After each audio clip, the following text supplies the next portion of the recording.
The observation deck was empty except for one man. David Reed sat with his back against the curved wall, watching Earth shrink in the viewport. His tablet lay beside him, screen still glowing with the Council's final decree. 15 years of human membership ended in a single vote. He could have been in the diplomatic shuttle with the others, listening to their angry voices and bitter complaints. Instead, he chose this quiet spot where he could say goodbye to the blue planet properly. The ship would jump to faster-than-light speed soon, and Earth would vanish from view for the last time. The charges against humanity filled 300 pages, but David had them memorized. Excessive aggression, refusal to follow diplomatic protocols, dangerous interference in restricted zones. Every single charge was true. Every single one had saved lives. He remembered the incident at Refuge Station. The Council had declared it a quarantine zone after a plague outbreak, with strict orders that no ships could dock until medical teams completed their assessment. That assessment would take 6 weeks. The station had food and medicine for 3. Human freighters broke the quarantine on day 4, bringing supplies and doctors. 2,000 aliens survived. The Council spent 8 months investigating the protocol violation. Then there was the frontier blockade.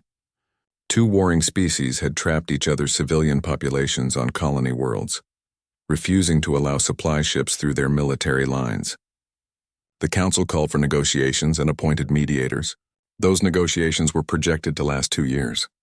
Human cargo vessels ignored the blockade, running supplies to both sides. 50 million civilians fed and healthy. 6 months of Council hearings about unauthorized movement through military zones. David pressed his palm against the cool viewport. The Council called humans reckless. They were right. The Council said humans were emotionally driven, also right. The Council claimed humanity was impossible to control, completely accurate. What the Council never understood was that humans knew exactly what they were doing. Every protocol they broke, every rule they ignored, every restricted zone they entered was a calculated choice. Save lives now, face consequences later. It was not even a difficult choice. Chancellor Bryn had delivered the verdict personally. The crystalline being's voice carried no emotion, just cold logic. Humanity posed a destabilizing influence on galactic order. Their actions, however well-intentioned, created unpredictable cascades in diplomatic relations.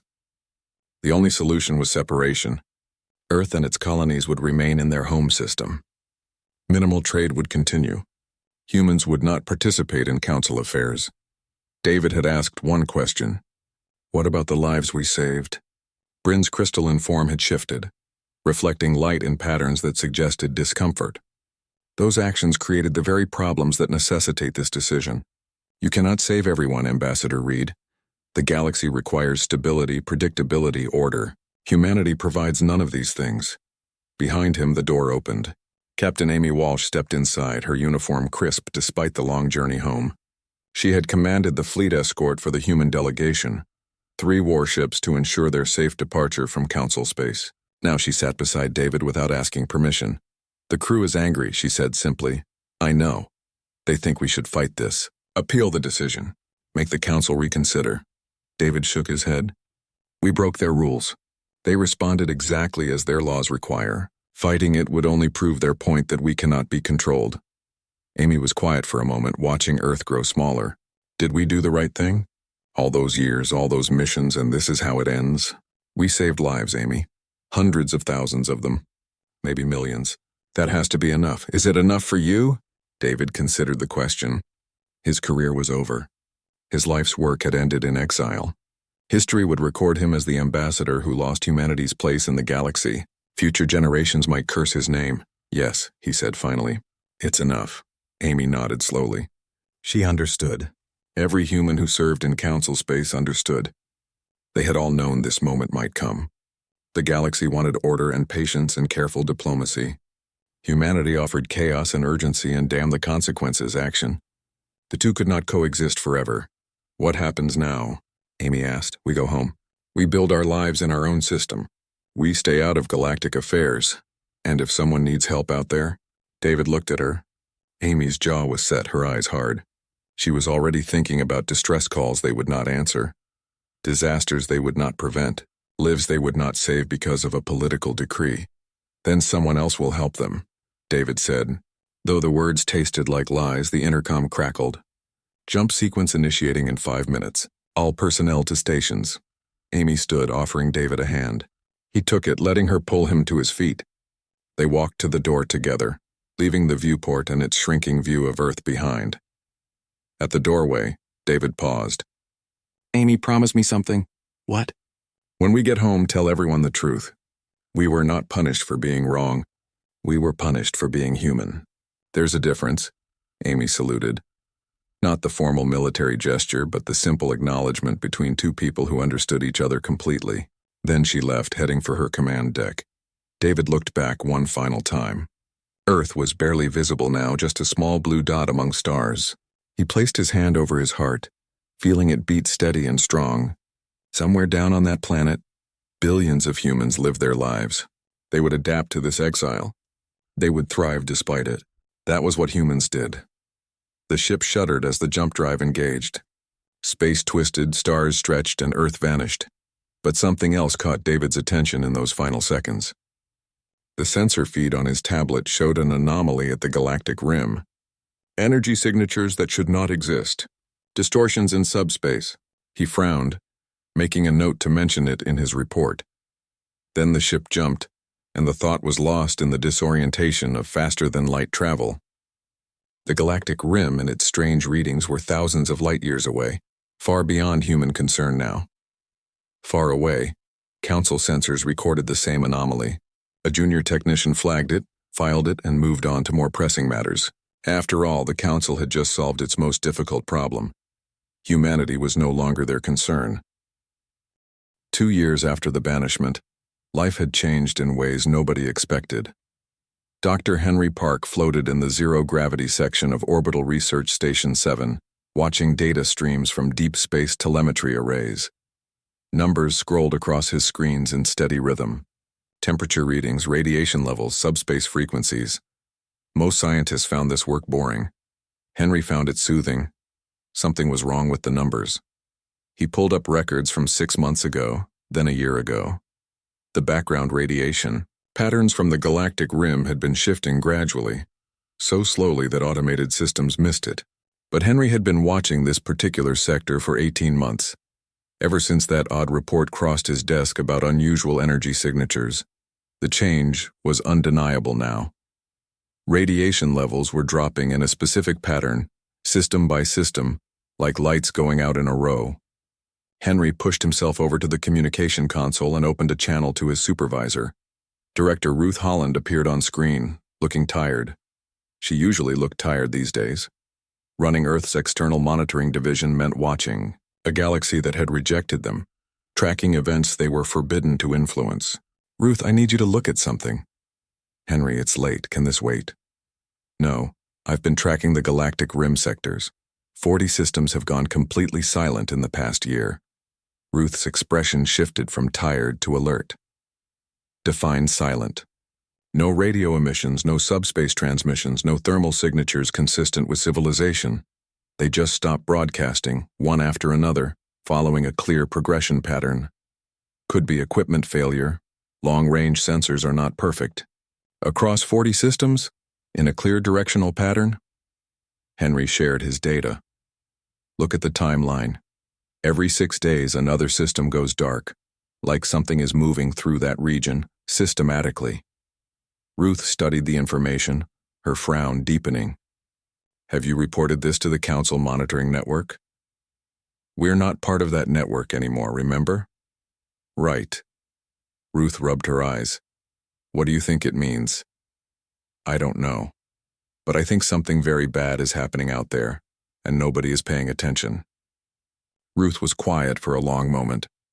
I'll pass this up the chain, but Henry, you know how this will go. Earth Council will debate it for months. We're banished. Getting involved in galactic affairs could make things worse. What if people are dying? Then the Council will handle it. They have thousands of worlds, massive fleets, and 3,000 years of experience. Whatever this is, it's not our problem anymore. Henry wanted to argue, but Ruth had already closed the channel. He turned back to his screens, watching the data continue its steady scroll. Somewhere out there, something was wrong. And Earth was going to do nothing about it. Across the galaxy, other people were noticing the same thing. On the trade world of Pelin, Merchant Captain Risa checked her manifest for the 20th time. 3 shipments from Rim worlds had not arrived. Her suppliers there had stopped answering messages. Port authorities told her not to worry, probably just communication problems. On the Council Military Station Outpost 16, Commander Voss read reports about missing patrol ships. 2 vessels had failed to return from routine surveys near Rim territories. Search parties found nothing. The official conclusion was navigational error, though Voss had served 40 years and had never heard of 2 experienced crews making the same mistake. In the council chambers on the capital world, junior analyst Nessa sorted through routine reports. One caught her attention. A survey fleet of 6 ships had been sent to investigate communication losses in Rim sectors. They should have reported back 3 days ago. She flagged it as urgent and sent it to her supervisor. Her supervisor sent it back marked low priority. Probably equipment issues. Follow up next week. Nessa stared at the message, uncertainty churning in her stomach. She was Tilleran, a species known for caution and careful analysis. Her instinct said something was wrong, but she was junior staff and challenging her supervisor's judgment would be inappropriate.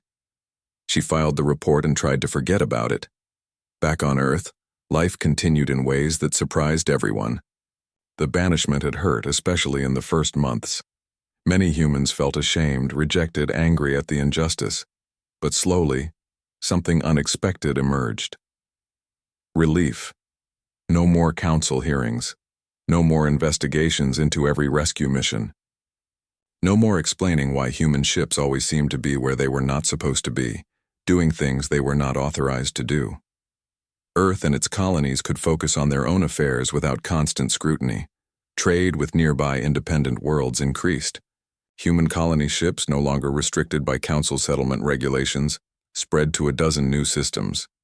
Scientific research accelerated without having to submit proposals to council oversight committees. Military development, previously limited by council treaties, advanced rapidly as Earth prepared to defend itself without external support. Some called it a golden age. Others called it dangerous isolation. Everyone agreed it felt different. Henry continued his monitoring, watching the dark zone at the rim expand. 40 systems became 50, then 60. The progression never stopped, never slowed. He filed reports that went nowhere, sent warnings that nobody read. Then, on a quiet Tuesday morning, everything changed. Alarms blared through Orbital Station 7.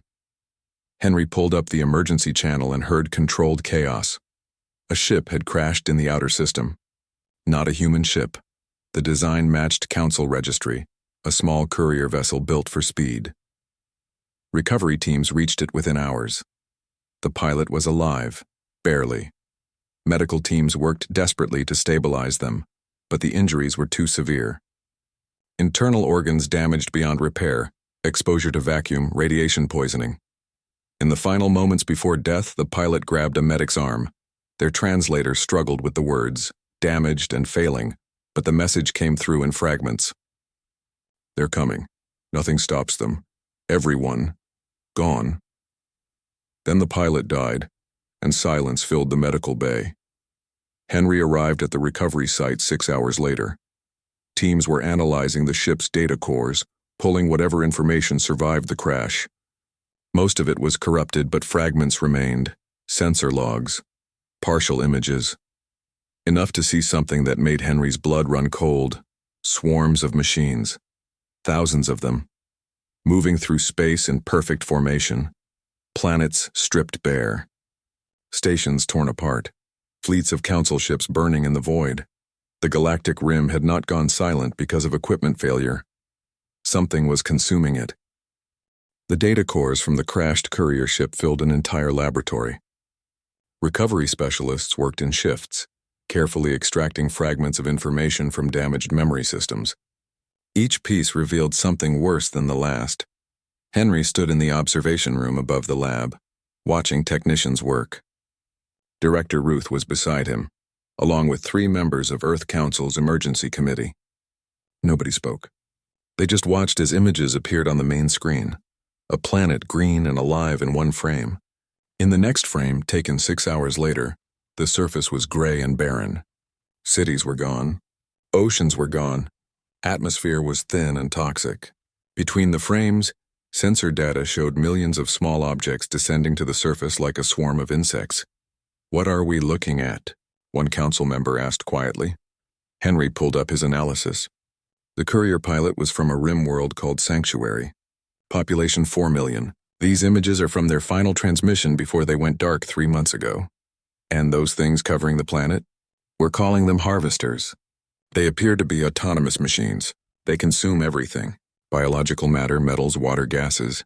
They strip planets down to bare rock, processing all material into something they can use.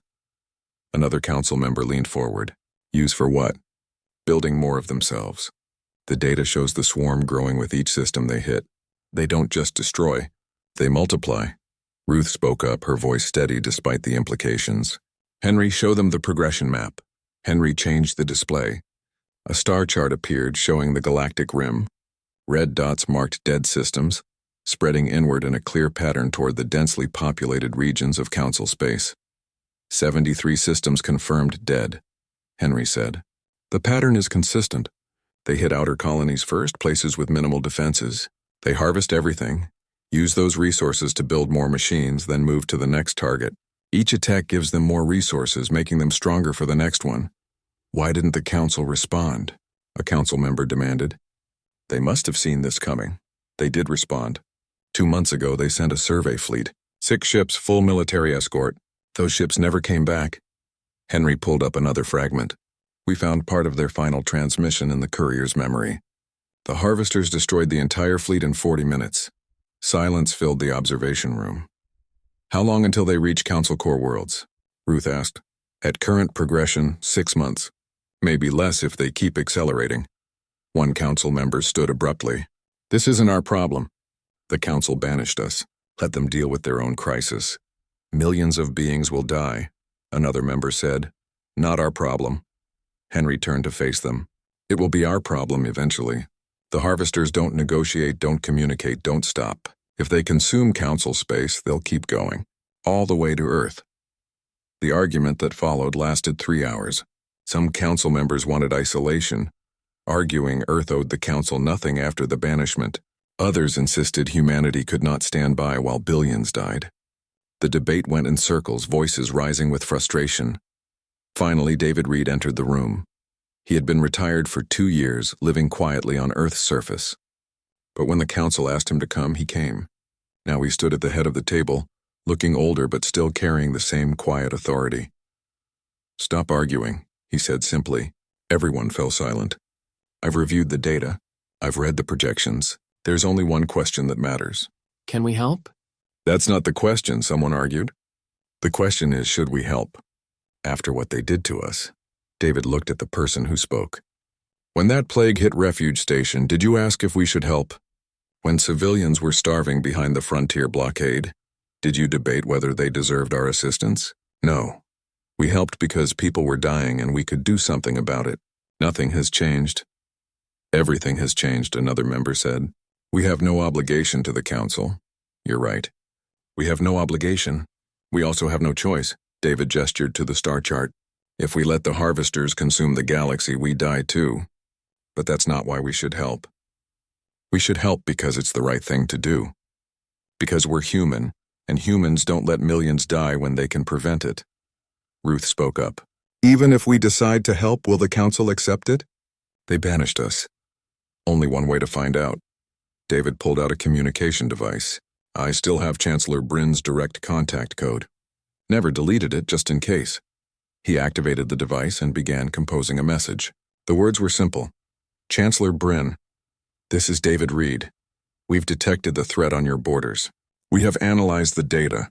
We believe we can help. If you want our assistance, respond to this channel. If not, we understand. But people are dying, and we wanted you to know we're still willing to try." He sent the message and set the device on the table. "Now we wait," he said. Hours passed. Earth's council chamber emptied as members went to rest or eat or simply escape the tension. Henry stayed, watching the data streams. Ruth remained at her station. David sat quietly, eyes closed but clearly not sleeping. The communication device remained silent. "They're not going to respond," Ruth said finally. "Too much pride, maybe," David agreed. "Or maybe they're debating just like we did. Give them time." More hours passed. The sun set over the council building, then rose again. Henry dozed in his chair, waking periodically to check for updates. Ruth brought coffee that nobody drank. Then, as morning light filled the chamber, the device chimed. Everyone snapped to attention. David picked it up, reading the message on the small screen. His expression did not change. "Well?" Ruth asked. David looked up. "They want to meet Chancellor Bryn and 4 senior council members. Neutral space 3 days from now. They're requesting Earth's assistance against the Harvester threat." "Do they apologize for the banishment?" someone asked. David checked the message again. "No. Then why should we help them?" David stood, placing the device in his pocket. "Because apologizing won't save lives. But we can. Someone contact Admiral Walsh. Tell her to prepare a fleet. We're going back." The council chamber erupted in discussion, but David was already walking toward the door. He had a meeting to prepare for, and millions of lives waiting for an answer he had already decided to give. Admiral Krill had fought in 17 campaigns over 30 years of military service.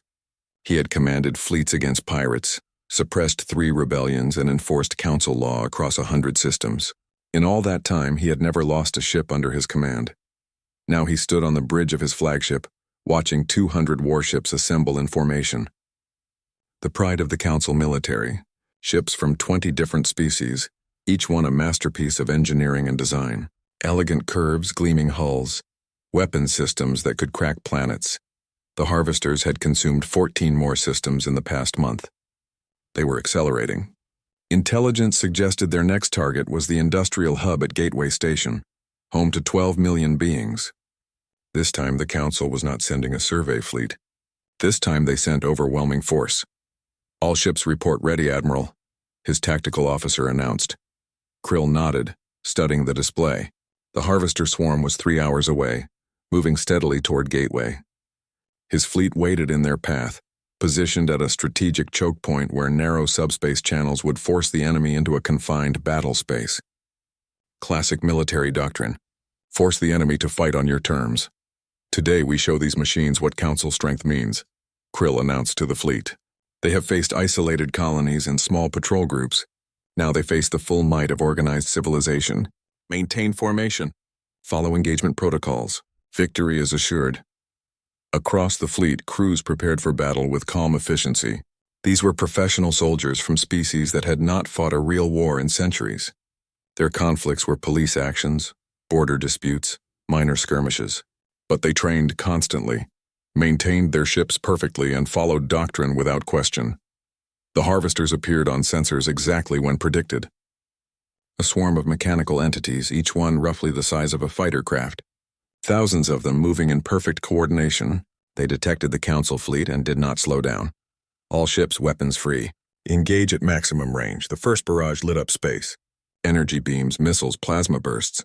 The Council weapons were designed to impress as much as destroy, producing spectacular displays of power. They hit the Harvester swarm with devastating accuracy. Hundreds of machines exploded. Krill felt satisfaction watching them die. The enemy was not invincible. They were just machines, and machines could be destroyed. Then the remaining Harvesters adapted. The second barrage hit shields that had not existed moments before. Energy weapons reflected harmlessly off surfaces that had learned to deflect them. Missiles detonated early, countered by systems the Harvesters built in real time. The swarm kept coming. "Adjust firing patterns," Krill ordered, keeping his voice steady. "Target their shields with kinetic weapons. Energy reserves to maximum." The fleet adjusted. Doctrine taught flexibility. When one approach failed, try another. The Council had 3,000 years of tactical experience to draw from. The Harvesters adjusted faster. They moved through the fleet formation like water through a net, ignoring large ships to attack weak points. Support vessels exploded first, cutting off supply lines and repair capacity. Then they hit communication ships, disrupting coordination between fleet elements. The Council formation, so perfect and orderly minutes ago, began fragmenting. "Reform the line," Krill ordered. "All ships maintain defensive posture. But the harvesters did not fight like any enemy doctrine predicted. They did not mass their forces for overwhelming strikes. They did not target command ships first. They simply consumed whatever was closest. Processing destroyed vessels into more of themselves. The swarm grew with each kill. A frigate exploded on Krill's port side. Then another. His flagship shuddered as harvesters attached to the hull, cutting through armor with tools that adapted to every defense. Damage control teams fought to repel them, but for every machine destroyed, 2 more took its place. All ships break formation, scatter pattern delta, regroup at fallback point. The retreat order felt like poison in Krill's mouth. His tactical officer stared at him in shock.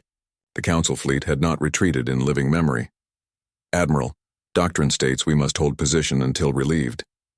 Doctrine assumed we would be fighting an enemy that thinks like us. These things do not think. They calculate. And they calculate better than we do. The fleet scattered, each ship jumping to faster-than-light speeds toward the designated fallback coordinates. The harvesters did not pursue. They had already won what they came for. Gateway Station's defenses were gone. The population was unprotected. At the fallback point, Krill counted his losses. 200 ships had entered the battle. 68 remained. The rest were debris, scattered across space, or worse, absorbed into the growing harvester swarm. His communication officer worked frantically. Sir, Gateway Station reports the harvesters have reached orbit. They're requesting evacuation assistance. How long do we have? Station estimates 6 hours before hull breaches become critical. Krill looked at his remaining fleet. Damaged ships, exhausted crews, depleted weapons. If they went back, the harvesters would destroy them all. If they did not go back, 12 million beings would die. Prepare for emergency evacuation operations. We save who we can. The next 6 hours were chaos. Shuttles ran constant trips between station and ships, cramming refugees into every available space. The harvesters ignored the evacuation, focused on dismantling the station itself. They seemed to have no interest in organic life. People were just matter to be processed, no different from steel or stone.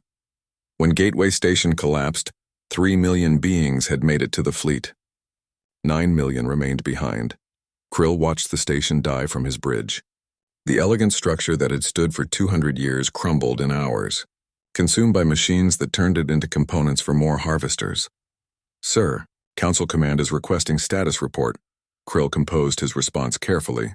Military defeats required proper documentation. Explanation of tactical decisions. Analysis of enemy capabilities. Recommendations for future engagement. His hands shook as he typed. Back at Council headquarters, Chancellor Bryn read the report with growing horror. The military defeat was catastrophic, but the implications were worse.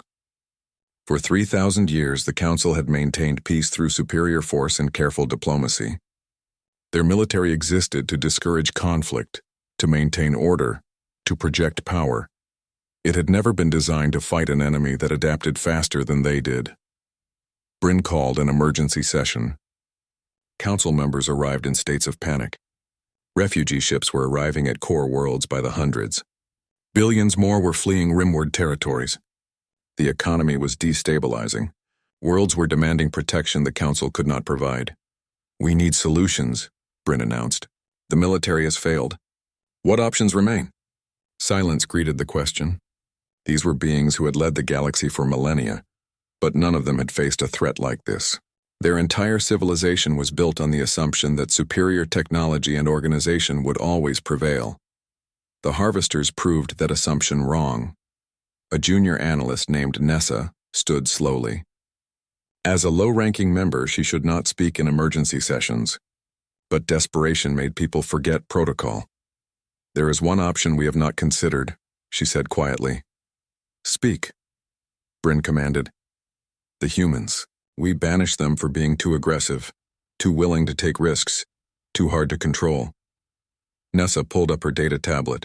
Those same qualities might be what we need now. The meeting room aboard the Council diplomatic vessel was designed to impress. Crystal walls that shifted colors with mood and tone.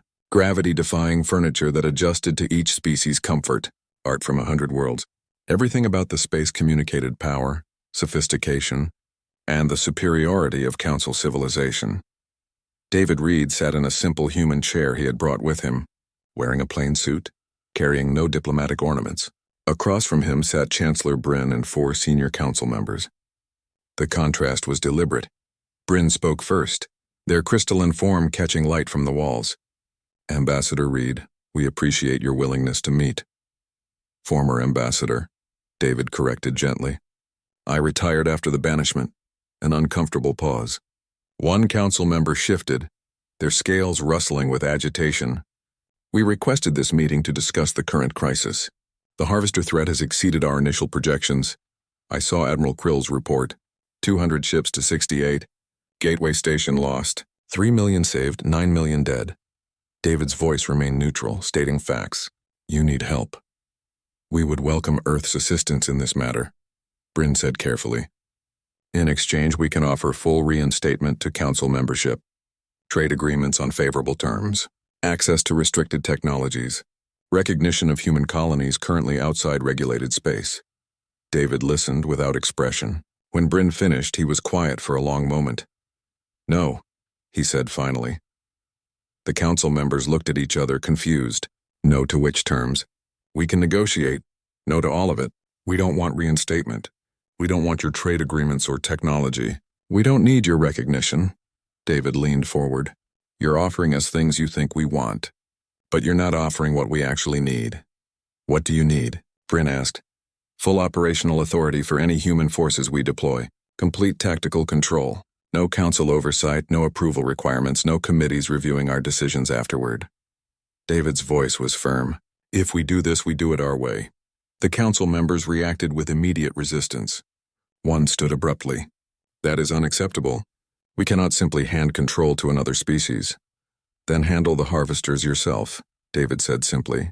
"I've seen your tactics. Elegant formations, proper protocols, measured responses.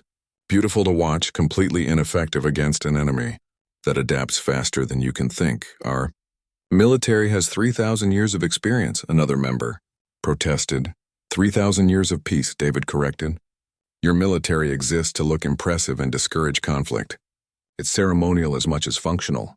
The harvesters don't care about ceremony." Bryn raised a crystalline appendage, calling for calm. "Why do you need such complete authority?" "Because every time we tried to help before, you constrained us. Remember Refuge Station? We broke quarantine to save lives. You spent 8 months investigating us. The frontier blockade? We ignored military lines to feed civilians. You held hearings for 6 months. David met Bryn's gaze steadily. You banished us because we wouldn't follow your rules. Now you want us back, but you still want us to follow those same rules. It doesn't work that way. You're asking for unrestricted power. I'm asking for the freedom to save lives without someone questioning every decision. The harvesters don't pause for committee approval.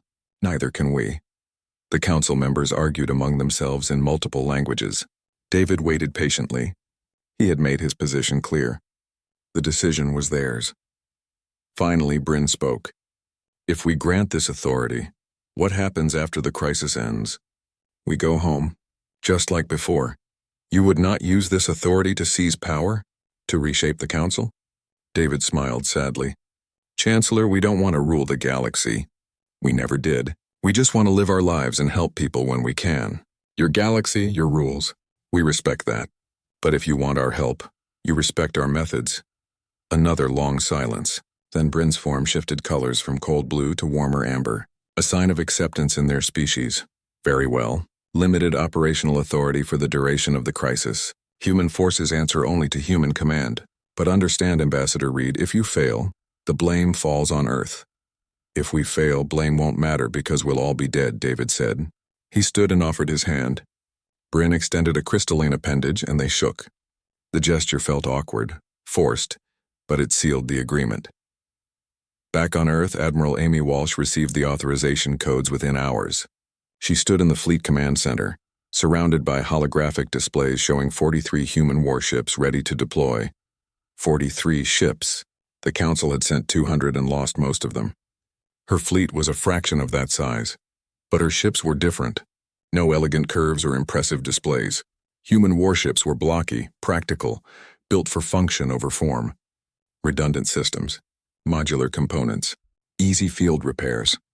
They were designed by people who expected things to break and planned accordingly. Her crews were different too. Every human who served in council space before the banishment had volunteered to return. They understood what they were facing.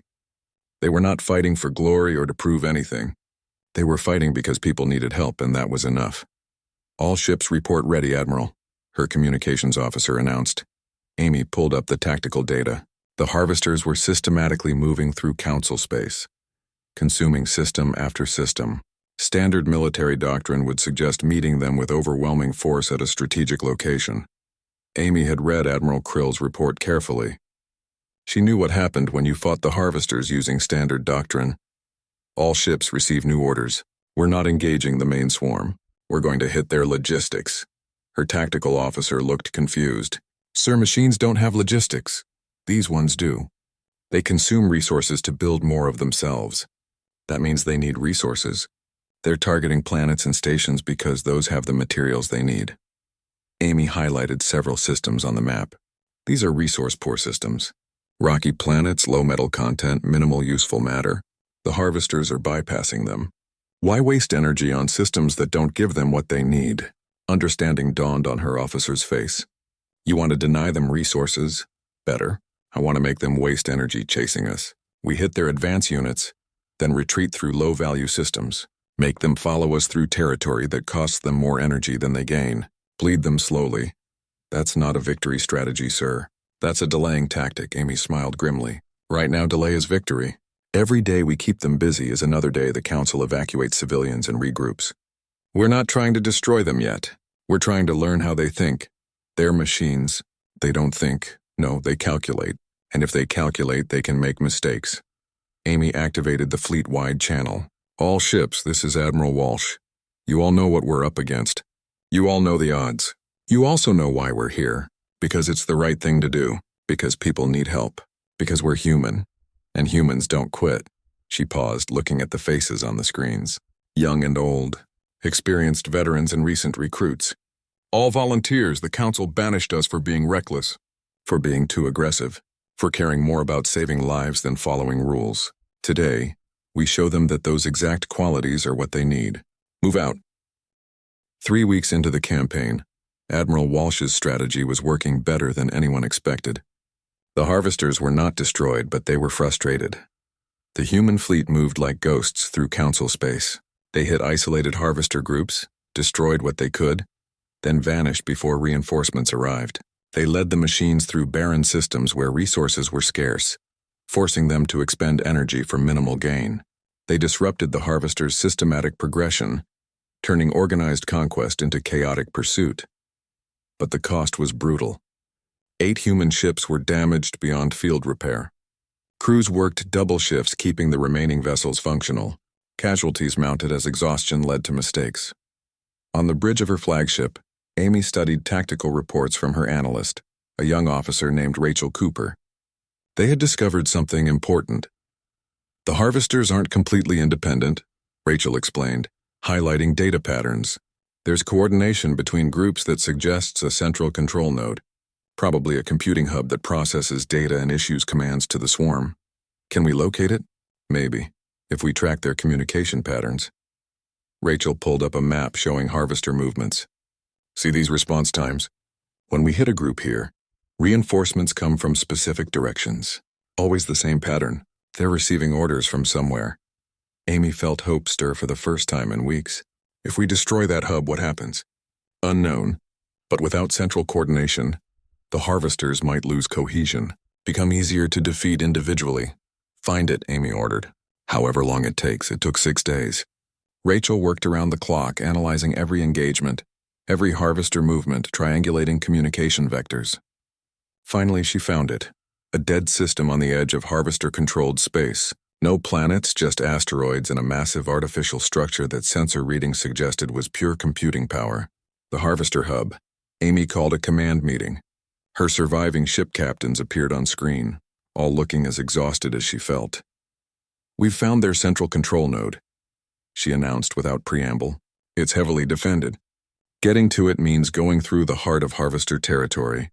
No backup, no retreat path. And even if we reach it, destroying the facility will require someone to go inside and plant charges manually. Silence greeted her words. Everyone understood what she was describing. A suicide mission? I need volunteers. 20 ships. Best crews. This will be the final strike. Every captain volunteered immediately. Amy had to choose, knowing she was selecting who would likely die. She picked based on ship condition and crew experience, making impossible calculations about who had the best chance of survival. We leave in 6 hours. Rest while you can. Among the volunteers was a ship called Dawn's Promise, captained by someone Amy had not expected. David Reed had insisted on joining the fleet weeks ago, taking command of a light cruiser despite his age and retirement status. Amy called him privately. "David, you don't have to do this. You've done enough." On the screen, David looked older than when they first met in the observation deck 2 years ago. Gray hair, deeper lines around his eyes, but his voice was steady. "I know why we were banished, Amy. Because we couldn't stand by while people suffered. If I stay behind now, what was it all for?" Amy wanted to argue, but she understood. Some humans were built to help, no matter the cost. David was one of them. So was she. "See you on the other side," she said simply. The strike force jumped into Harvester territory in tight formation. 20 human ships and 50 council vessels whose captains had learned to follow human tactics over the past weeks. Not many, considering what they faced. The Harvesters responded immediately. Thousands of machines converged on the strike force from all directions. The battle was chaos from the first moment. Human ships used every trick they had learned. False retreats that drew enemies into kill zones. Coordinated strikes on specific targets. Unpredictable movement patterns that confused machine learning algorithms. They did not fight like the Council's organized formations. They fought like survivors, doing whatever worked. Ships died. Amy watched Dawn's Promise take heavy damage, limping forward on emergency power. Other vessels exploded or were torn apart by Harvester weapons. But the strike force kept pushing toward the hub. They reached it after 4 hours of continuous fighting. The structure loomed massive and dark, surrounded by defensive swarms. Amy ordered all remaining ships to focus fire, clearing a path. "Someone needs to get inside and plant the charges," she announced. "Volunteers?" David's voice came over the channel immediately. "Dawn's Promise is closest and already heavily damaged. We can't survive much longer anyway. Might as well make it count." "David, no." "Amy, you're the Admiral. You need to survive to coordinate the aftermath." "I'm retired. I'm old. And I've made my peace with this." His voice was calm, accepting. "Besides, we were banished for doing exactly this. Ignoring rules to save lives. Seems fitting to end the same way." Amy wanted to refuse to find another option. But David was right. His ship was dying anyway. Using it for this gave his crew's sacrifice meaning. "Understood. Good luck, David. We don't need luck. We just need to do what we always do. Help people." Dawn's Promise broke from the formation and accelerated toward the hub. Harvester defenses focused on it immediately, tearing through weakened shields. The ship shuddered with each impact but kept moving. David and his crew made it inside through a breach in the hub's exterior. They navigated corridors filled with hostile machines, fighting their way to the central processor. Casualties mounted. By the time they reached their target, only David and 2 crew members remained alive. They planted the charges with shaking hands. David activated the timer. 30 seconds, this is read to all ships. Charges set. Get clear. The crew tried to run, but Harvester machines blocked their escape. David saw the timer counting down and made his choice. He grabbed his remaining crew members and pushed them toward a service shaft. "Go now." "Sir, you can't." "I said go." "That's an order." They went. David watched them disappear into the shaft, knowing they might make it to the ship's emergency pods. Maybe they would survive. That was enough. The charges detonated. The hub exploded in a cascade of energy that tore through the structure and radiated outward. The blast consumed David and everything within 10 kilometers. The shockwave damaged dozens of Harvester machines, and then something unexpected happened. The Harvester swarm stopped coordinating. Individual machines continued fighting, but the perfect synchronization was gone. They became confused, attacking randomly instead of following tactical patterns. The organized threat became thousands of isolated problems. Human and council ships tore through them systematically. Without central coordination, the Harvesters were just machines. Dangerous, but beatable. The battle lasted another 2 hours. When it ended, the strike force had lost 14 ships, but the Harvester threat was broken. Back on Earth, 3 months later, Henry Park watched the returning fleet through his telescope. Repair crews would need weeks to restore the damaged vessels. But they were home. The council had offered formal reinstatement, full alliance status, and a memorial to honor David Reed and the others who died. Earth's council had politely declined the reinstatement, but accepted the memorial. Henry closed his data logs for the night. The galaxy was safe again, billions of lives saved, and humanity had done it their way, without apology or permission. Outside his window, stars shone steady and bright. Somewhere out there, the galaxy continued its politics and diplomacy and careful order. Earth would remain apart from it, building their own path. But if someone needed help again, Henry knew what humans would do. The same thing they always did. They would care too much. They would take reckless chances. They would ignore rules and break protocols and do whatever it took to save lives, because being dangerous and being evil were not the same thing. And sometimes the galaxy needed dangerous people on their side,